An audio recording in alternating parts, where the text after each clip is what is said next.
Hello everyone, I hope you all are doing great.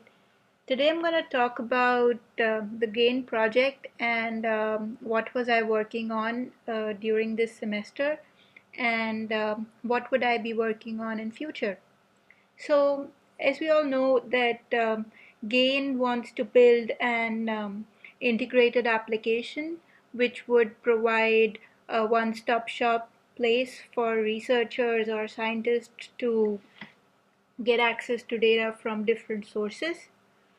So there are different approaches for doing this data integration. We have the mediation approach, which is also known as virtual integration, and we have the data warehousing approach. In data warehousing, we take the data from the sources, we copy it, and we keep it with us or at another location. Uh, so this is basically a replication of the data. And then we can query this data to answer the queries. In the mediation approach, on the other hand, the data remains at the sources and we query a mediated schema which kind of dynamically gets the data from the sources and return back the result. But no matter which approach we use for data integration, one thing is sure that we need mappings in order to build this integrated application. So we have used the mediation approach for this project, and I would not be going into more details because Naveen had already talked about it. So moving forward, we have this transformation engine architecture where we take the data from the sources and we feed it to the transformer along with the rules. These rules basically transform these sources into a global model or a global schema. But in order to form these rules, we require mappings. So initially we kind of manually mapped a few of the columns in the sources to check our transformer. But uh, it becomes extremely laborious and tiresome to do these mappings by hand. Like if we look at an example mapping which we have, uh, the above picture is from the ADNI data dictionary and the below picture is from the NAC data dictionary, and we see that if I was, say, suppose looking at the FAQ FINAN field from ADNI, I would look at the text description which says writing checks, paying bills, or balancing checkbooks, and I would be searching for these terms in the NAC data dictionary in order to find a corresponding column for that. So looking through NAC, I arrived at this particular mapping, which here the variable name is bills, but it represents the same field. And uh, this is how somebody would go about mapping different sources by actually looking at both these sources and trying to figure out whether the two things map or not. But manual mapping can become very challenging if the size of the sources is large. Moreover, you require some amount of domain knowledge in order to get those mappings, and it's extremely time consuming. So we thought, we would try and automate this process. So looking at the different kinds of schema matching approaches which are there in the market right now, there are different kinds of approaches. There are combined matchers, there are individual matchers. Individual matcher can further be classified into schema matchers or an instance matcher. An instance-based matcher is basically a matcher, or say a matching algorithm, that looks at the actual data values and tries to find patterns out of it, tries to do schema mapping based on that. Whereas on the other hand, the schema-based matcher or the schema-based matching algorithm basically looks at the names of the columns or the text descriptions provided for the column, basically the metadata for the columns. But looking at all these sources, looking at all these available sources to us, we see that none of them makes use of data dictionary, which is why we are looking at how to get these information from the data dictionaries.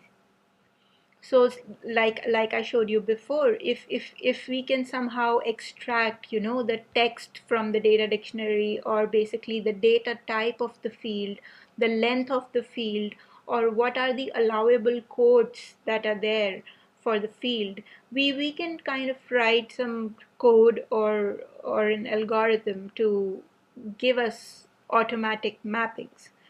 So that's the idea, that basically they both represent the same things, although they may use different codes, but the codes would stand for the same thing.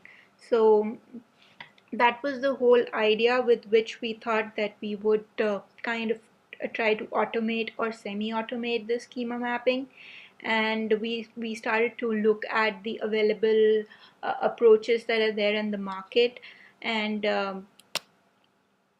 we thought that we have a bulk of information with us, and we can make good use of it. Like currently we have the metadata, which is available to us from the data dictionaries, like the text descriptions, data types, allowable values, ordinalities.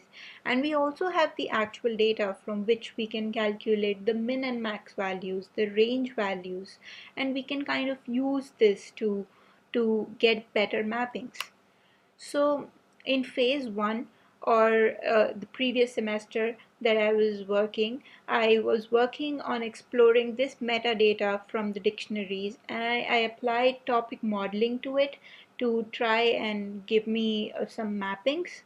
And topic modeling is basically an unsupervised machine learning approach, uh, which works like if you feed in a lot of documents, it would try to grab topics or clusters or basically concepts out of those documents, and then it would try to distribute these documents over those topics. So this is a good approach because like for our case, we have a lot of columns from the two different sources. We plan to make documents out of these columns, wherein we would use the column name as the document name and the text description as the document description, and we would feed all these documents to the topic model. It would try to extract out topics from all these documents, and it would classify the similar columns in a similar topic. And it's basically a probabilistic approach where it gives us a probability distribution of how each document is related to each topic. The main idea is that one document can belong to more than one topic. So it's not restrictive that one document would just fall with one topic. It can be classified into different topics, but the amount of similarity to each topic can vary, and that's what the main point is, because it would be most similar to, or most closer to, the topic that it is related to. But we also faced more technical difficulties while we were trying to solve this problem. We all know that if we look at the text descriptions, there are some words that are present in all the documents, and so that would unnecessarily make them appear as they are similar. So we had to remove these words before. These kind of words are called like stop words, like of, in, the, which are there in all these documents and they do not signify anything. So we had to remove the stop words. We also had to implement stemming. Stemming, stemming is a kind of approach in which we try to get the root of the word. So say production and produce would be under one category of, say, product. So we had to do these kind of things because in some of the columns which were true matches, we had one of the column had the word dementia in it and the other column had the word demented in it. but it was not getting mapped correctly because they were ending with different syllables. So we had to do stemming in order to get them to map perfectly. We also had to uh, try and use something to map the synonyms so that we could get as many mappings as possible. Like in one document we would have one word, and in the other document we would have a synonym of that word, but they would mean the same thing. So we did dictionary augmentation with Wikipedia to try and get as many synonyms as possible and try to map as many of them as possible. This is an overall workflow of the tool. So we begin with feeding our data dictionaries to something called as a filtering engine. In the filtering engine, we do the stop word removal, we implement stemming, and further to that, we feed this filtered document to the topic model generator, which finally develops a model which gives us a probability distribution of each document over each topic. We then apply cosine similarity between each pair of documents, which in our case would be each pair of columns from the two different sources, and arrive with a topic model similarity matrix. Similarly, we also feed this data dictionaries to a name similarity generator, which kind of tries to find out the similarity between the names of the columns, and it gives us a similarity score. Like, say if one of our columns in source 1 is FAQ mom, and in the other source the column is called mom dem. So this name similarity generator would try to map these two columns because both of them have mom in common, and it would try to generate some similarity score. Further to that, we would use both these similarity score and form an integrated composite score, which we would use to form our suggestion list. A suggestion list would be the final outcome, such that if you feed in one column from one source, it would give you a suggestion list of all the columns from the other source, which are the best matches. You can also feed in the number of top entries that you want to see in that suggestion list. Say you enter the number as 10. So for one column that you enter from source 1, you would see the top 10 entries from the other source that would appear as the best match. And then somebody, a user, can look at that suggestion list and decide which is the best match. We had to use an evaluation metrics to decide to see how well the tool was functioning. So I used the popular precision and recall metrics from the information retrieval techniques. So with this figure over here, I would try to explain what precision and recall means and what the problem is. So the blue fishes here represent positive, the red fishes represent negative, the net here represents our tool, and the blue fishes in the net represent the true positive, the positives that our tool caught. And the red in the net is the false positive, that is the red fishes that our tool caught. The problem at hand here is to catch as many blue fishes as possible by avoiding as many red fishes as possible. And these are the formulas here to calculate precision and recall based on the true positives, and false negatives obtained. We also had to define our experimental setup as to what were the inputs that we fed to the tool, or how are we going to evaluate our tool. So after carefully looking at the data dictionaries, we found out 79 positive mappings. Now what I mean by positive mapping is that I took a column from ADNI, I looked at its description, I tried to search that description in NAC, and after analyzing both of them, if I felt that these two columns are the exact matches, I referred to them as a positive mapping. So this is how we found out the 79 positive mappings.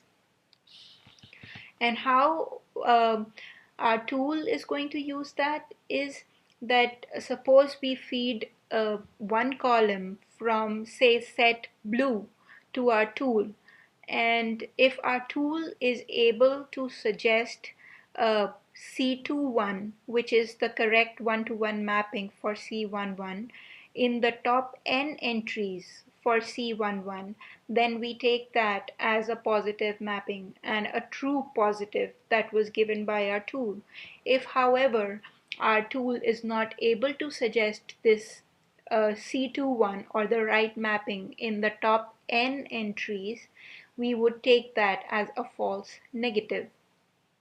And here can vary according to what the user wants. It can be 5, it can be 10, it can be 20, it can be any that the user wants. Similarly, we also took a negative set, but taking a negative set is a little tricky because suppose if I want to be sure that after I take a column of ADNI, and if I want to be sure that there is no mapping from NAC, I would have to look at all the entries of NAC in order to be sure that yes, there is no mapping for this particular column, which is extremely difficult. So what we did was we reduced the size of the NAC columns, and we took such entries so that there was no mapping between the two sources. So what we did was we took a set of columns from source A, we took a set of columns from source B such that there were no mappings between the two columns. So we had 47 negative mappings. That is, we took 47 columns of ADNI and in which is in the blue set, and we took 79 columns of NAC which are in the green set, and there are no mappings between the two. Now how we are going to use this in our tool is that if suppose we feed in C16 or the first column from the blue set to our tool, and if our tool suggests any one of the column of the green set in the top n entries for this particular column, then we would take that as a false positive because we made sure that there was no mappings between them, and if our tool suggests that there is a mapping, then that is a false positive. However, if our tool does not suggest any mapping for this, we would take that our tool is working perfectly fine.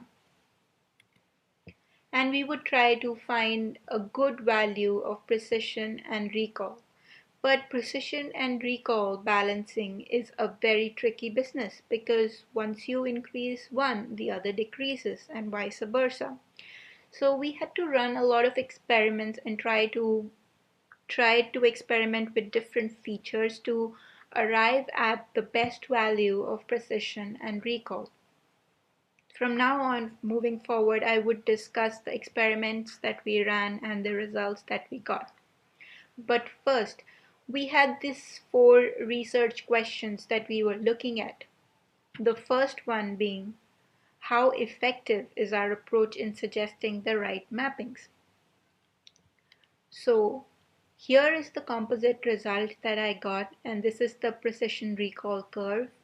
So we see that uh, as we go on increasing precision, the recall is decreasing. So looking at for n is equal to 6, we see that we have a pretty good value of precision and recall at 87% and 85%. What n here represents is that initially, suppose if I started with, I took one column of ADNI, and in order to find the perfect map with NAC, I had to look at all the 700 columns of NAC. But Now I have to just look at the top 6 entries that the tool is suggesting, and I would be able to arrive at the correct answer for most of my results with a precision of 87%. The next question was how well the string similarity and the topic modeling work together.